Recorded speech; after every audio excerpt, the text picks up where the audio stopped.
Shalom, friends. How are you doing this week?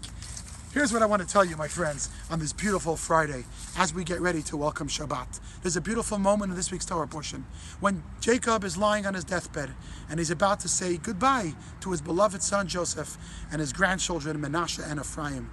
And he turns to them and he gives them a beautiful blessing. He says, "My dear grandchildren, my blessing to you is that from now and forever, whenever Jewish parents want to bless their children, they will put their arms on the head of their children and they will say, may you grow up to be like Manasseh and Ephraim. Yisimcha Elokim ki Manasseh and Ephraim."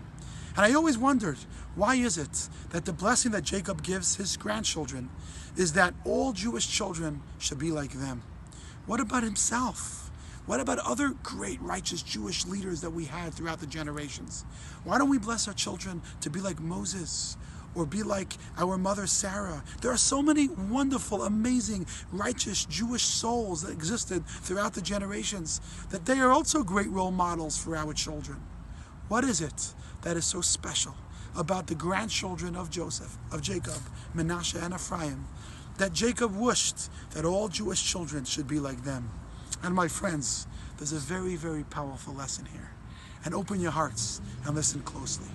You see, one of the biggest challenges we all have is that we love to blame our struggles, blame our issues, blame our hardships on our surroundings, on our environment, on our circumstances. How often do we say, it's not my fault. If you only had a mother like I did, it's not my fault. If only you had the struggles that I do because of my workplace, because of my roommates, because of my friends. How often do we blame our issues on the external circumstances that we find ourselves in? There was once a young man who told the Lubavitcher Rebbe, "You see, Rebbe, I can't really do all these good things you want me to do because in a situation where I find myself right now." And the Rebbe interrupted him and the Rebbe said one line that changes life forever. You don't find yourself in a situation. You put yourself in a situation. It's not about where you are. It's about where you put yourself. And this is the lesson that Manasseh and Ephraim teach us. They grew up in a land called Egypt, the most corrupt place on the universe. They grew up surrounded by paganism, by idolatry, by immorality. They grew up in an environment that was totally not conducive to growing up to be a fine young Jewish man.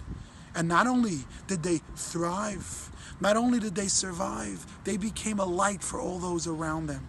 They actually became a role model for their friends and for their family. What does it mean to be a wonderful Jew, an incredible servant of God, an incredible human being?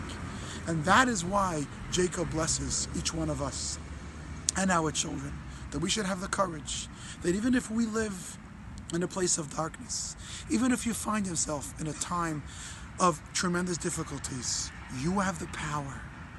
You have the power to not only survive, but to thrive. My mother always told me, Zalman, don't be like pasta that when you put it in the stove, when you put it on fire, it becomes soft. Don't be like an egg that when you put it on the flame, you become hard.